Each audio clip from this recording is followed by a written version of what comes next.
जय हिंद दोस्तों, कैसे जरूर करता हूँ व्यस्त होंगे अपने कार्ड में व्यस्त होंगे। स्वागत है सभी का। 7 फरवरी 2026 के एग्जाम आज हम करने वाले हैं असिस्टेंट समाज विज्ञान के मोस्ट इंपॉर्टेंट क्वेश्चन, जो कि पिछले 5 ईयर्स के प्रीवियस ईयर क्वेश्चन पेपर लिए गए हैं। टॉप 25 क्वेश्चन है। चैनल पर जो भी नए हैं चैनल को सब्सक्राइब कर लीजिए। हर एक क्वेश्चन बहुत ही छटे हुए क्वेश्चन लिए गए हैं, मोस्ट इंपॉर्टेंट क्वेश्चन रहने वाले हैं। और आज का पहला क्वेश्चन है, अपैची और क्रो निम्नलिखित में से क्या है? उत्तरी अमेरिका के कबीले, कीनिया के घुमंतू यानी खाना बदोश, अमेरिका के म्यूजिक बैंड, पर्यावरण पर वृत्त चित्र। कौन सा ऑप्शन करेक्ट है? क्वेश्चन नंबर 1 का राइट आंसर क्या होगा आप सभी कमेंट में बताइए। अपैची और क्रो निम्नलिखित में से क्या है? ये उत्तरी अमेरिका के कबीले हैं। फर्स्ट ऑप्शन करेक्ट है, उत्तरी अमेरिका के कबीले। इस क्वेश्चन का राइट आंसर है ऑप्शन ए। उत्तरी अमेरिका में अपैची व क्रो दो प्रकार की जनजातियां पाई जाती हैं। अपैची व क्रो ये दो प्रकार की जनजातियां हैं। ये दो प्रकार की जनजाति हैं। ये दो प्रकार की जनजातियां हैं। ये मुख्यतः एरिज़ोना और न्यू मैक्सिको क्षेत्रों में निवास करती हैं। फर्स्ट ऑप्शन करेक्ट है, उत्तरी अमेरिका के कबीले। नेक्स्ट क्वेश्चन है, निम्नलिखित में से कौन सा सनराइज उद्योग का एक उदाहरण है? मोस्ट इंपॉर्टेंट क्वेश्चन है। यह क्वेश्चन काफ़ी बार एग्जाम में पूछा गया है। सूचना प्रौद्योगिकी उद्योग, खाद्य तेल उद्योग, कागज उद्योग, पटसन उद्योग। कौन सा ऑप्शन राइट है?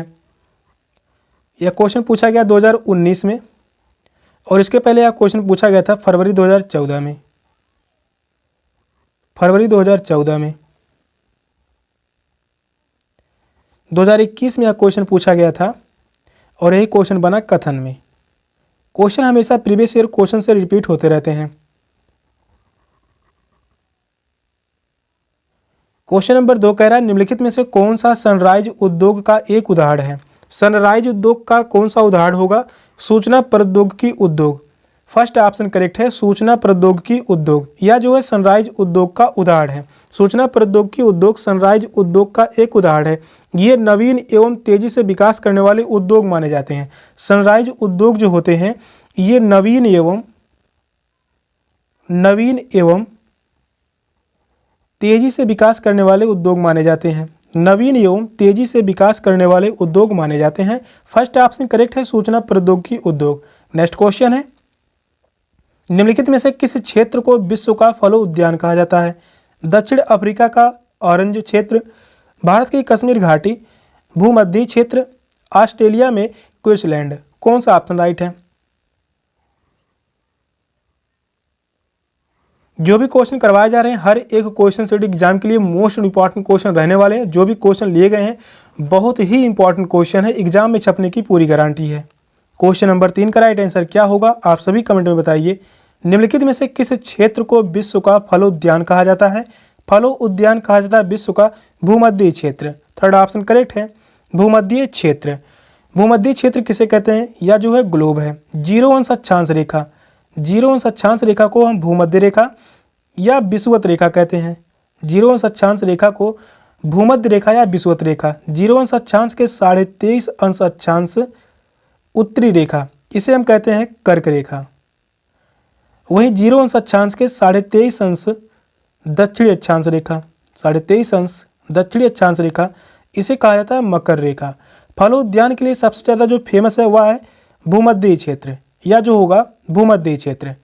भूमध्य क्षेत्र जो होता है विश्व का फलोद्यान कहा जाता है। इन क्षेत्रों में अधिकांश खट्टे फलों की पैदावार अधिक होती है। यहाँ पर जो है खट्टे फलों की पैदावार अधिक होती है। खट्टे फलों की पैदावार कहाँ पर अधिक होती है? भूमध्य क्षेत्र में। थर्ड ऑप्शन करेक्ट है। नेक्स्ट क्वेश्चन है, निम्नलिखित में से कौन जहाजों के नौकायान में सहायता करता है? उच्च ज्वारीय क्षेत्र, कम ज्वार का क्षेत्र, ऐसे क्षेत्र जहां गर्म समुद्री धाराएं और शीत समुद्री धाराएं मिलती हैं, समुद्री धाराओं का क्षेत्र। कौन सा ऑप्शन राइट है?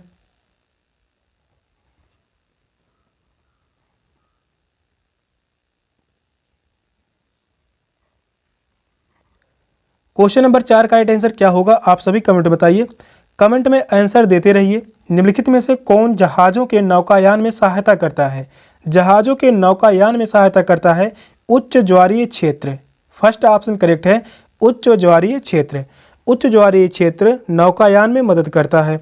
उच्च ज्वार के साथ जहाज तेजी से घूमता है। वही बात कर लें यहाँ पर तीसरे ऑप्शन में कह रहा है ऐसे क्षेत्र जहाँ गर्म समुद्री धाराएं और शीत यानी ठंडी समुद्री धाराएं मिलती हैं, ऐसे क्षेत्र में मत्स्य उत्पादन सबसे ज़्यादा होता है। मत्स्य उत्पादन सबसे ज़्यादा सर्वाधिक पाया जाता है।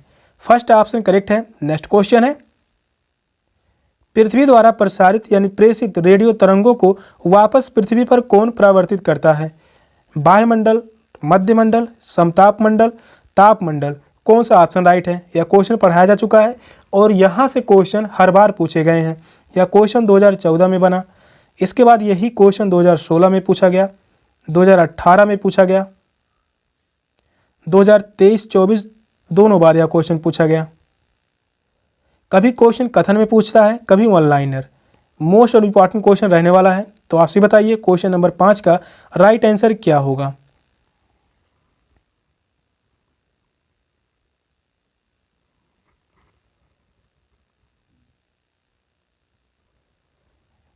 क्वेश्चन कह रहा है पृथ्वी द्वारा प्रसारित यानी प्रेषित रेडियो तरंगों को वापस पृथ्वी पर कौन परावर्तित करता है? समतापमंडल। थर्ड ऑप्शन करेक्ट है, समतापमंडल। पृथ्वी द्वारा प्रसारित रेडियो तरंगों को वापस पृथ्वी पर समतापमंडल परावर्तित करता है। यह परत कम आवृत्ति की रेडियो तरंगों को परावर्तित करती है, जो कि लंबी दूरी के संप्रेषण में सहायता करती है। समतापमंडल में ओजोन परत पाया जाता है। ओजोन परत किस मंडल में पाया जाता है? यह एग्जाम में पूछा गया है। समतापमंडल। समतापमंडल की विशेषता है यह जहाज उड़ाने के लिए सबसे सुरक्षित मंडल माना जाता है। जहाज यानी वायुयान उड़ाने के लिए सबसे सुरक्षित मंडल माना जाता है समतापमंडल। मध्यमंडल की विशेषता है यह जो है इस मंडल में उल्का पिंड प्रवेश करते ही जलने लगते हैं। उल्का पिंड जलने लगते हैं। क्वेश्चन पूछा गया था किस मंडल में उल्का पिंड प्रवेश करते ही जलने लगते हैं, तो वह है मध्यमंडल। थर्ड ऑप्शन करेक्ट है, समतापमंडल। नेक्स्ट क्वेश्चन है, पर्यावरण में संतुलन बिगड़ जाता है यदि प्रजातियों की सापेक्ष संख्या के साथ छेड़छाड़ ना की जाए। मानव गतिविधियां प्राकृतिक पर्यावास को संरक्षित करते रहें। वहीं थर्ड ऑप्शन कह रहा है जंगली जानवरों का विवेकहीन शिकार किया जाना निषेध हो। निर्वणीकरण तथा भू अपरदन चलता रहे। कौन सा ऑप्शन राइट है?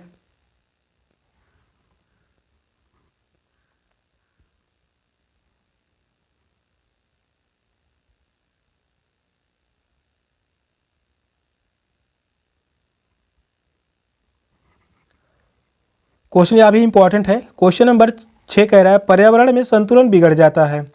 पर्यावरण में संतुलन बिगड़ जाता है यदि निर्वणीकरण तथा भू अपरदन चलता रहे। फोर्थ ऑप्शन करेक्ट है। पर्यावरण में संतुलन बिगड़ जाता है यदि निर्वणीकरण तथा भू अपरदन चलता रहे। वृक्ष मृदा अपरदन रोकने के साथ ही ऑक्सीजन, ईंधन व खाद्य पदार्थ उपलब्ध कराते हैं और मृदा अपरदन वृक्षों के लिए बहुत घातक होता है क्योंकि इसके कारण वृक्ष सूख जाते हैं। फोर्थ ऑप्शन करेक्ट है। नेक्स्ट क्वेश्चन है, निम्नलिखित में से कौन सा विकल्प पोषणीय यानी दीर्घजीवी विकास का सिद्धांत नहीं है? यहाँ पर क्वेश्चन में नेगेटिव पूछा हुआ है। प्राकृतिक संसाधनों का अधिकतम प्रयोग, जीवन के प्रत्येक प्रकार का सम्मान और उसकी देखभाल, पर्यावरण के प्रति व्यक्तिगत रवैये और व्यवहार में परिवर्तन, मानव जीवन की गुणवत्ता में बढ़ोतरी। कौन सा ऑप्शन राइट है?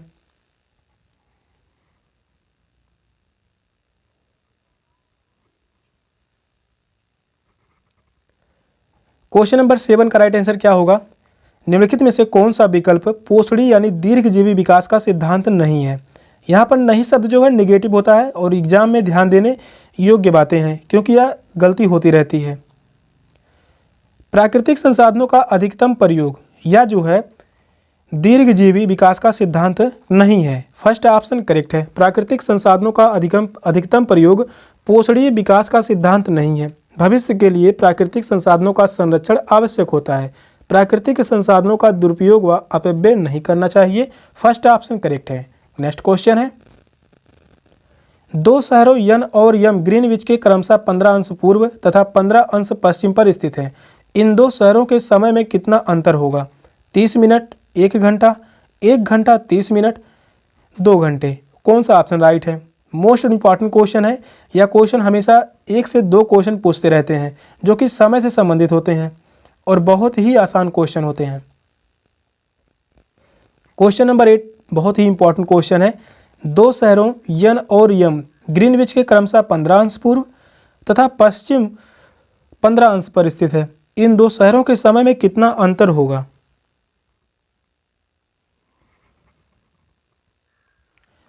या जो है दो शहर है, एक शहर जो है यन है, दूसरा शहर है यम।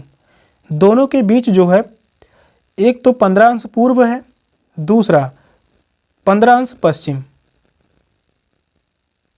तो यहाँ से जो होगा 15 अंश, इधर से भी होगा 15 अंश, 15 अंश पूर्व 15 अंश पश्चिम।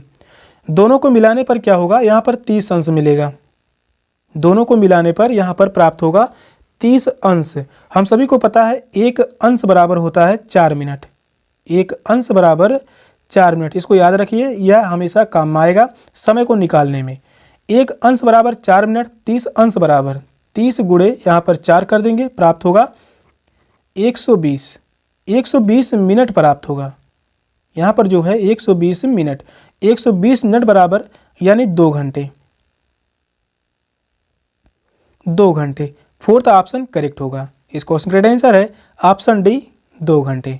नेक्स्ट क्वेश्चन है, न्यूनतम वेतन अधिकतम निश्चित करता है कि मजदूरों को न्यूनतम वेतन मिलना चाहिए, निश्चित करता है कि वेतन एक निश्चित न्यूनतम से कम नहीं होना चाहिए, नियोगकर्ताओं को कर्मचारियों का न्यूनतम वेतन निश्चित करने की छूट देता है। फोर्थ ऑप्शन कह रहा है संगठित क्षेत्र के केवल सरकारी कर्मचारियों के लिए है। कौन सा ऑप्शन राइट है?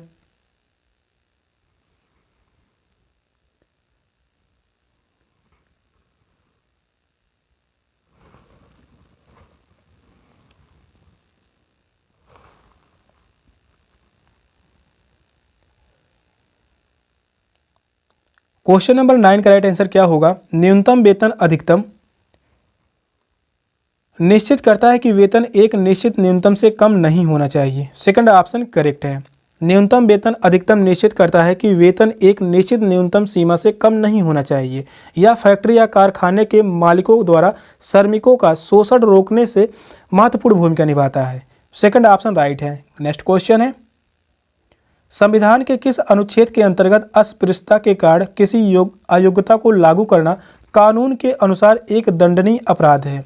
अनुच्छेद 15, अनुच्छेद 17, अनुच्छेद 21, अनुच्छेद 28। कौन सा ऑप्शन राइट है? मोस्ट इंपॉर्टेंट क्वेश्चन है। यह क्वेश्चन पूछा गया था 2024 में और यही क्वेश्चन पूछा गया 2022 में।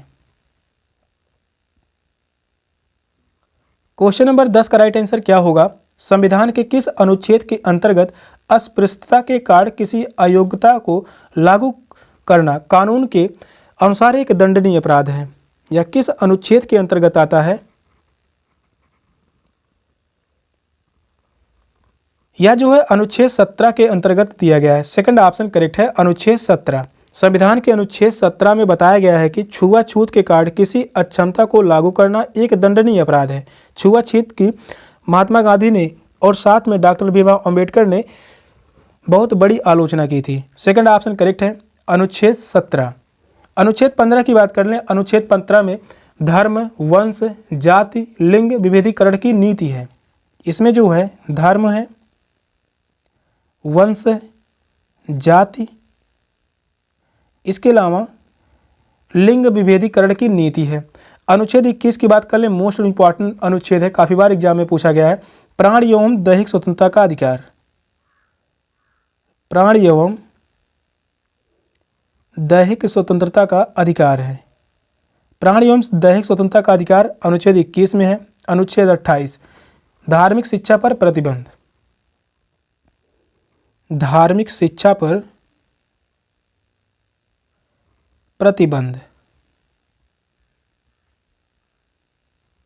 धार्मिक शिक्षा पर प्रतिबंध या जो है अनुच्छेद 28 में। सेकंड ऑप्शन करेक्ट है, अनुच्छेद 17। सेशन का लास्ट क्वेश्चन था। क्वेश्चन कैसे लगे कमेंट में जरूर बताइएगा। चैनल पर नए हैं, चैनल को सब्सक्राइब कर लीजिए। मिलते हैं फिर नेक्स्ट क्लास में, तब तक के लिए बाय बाय, टेक केयर, जय हिंद।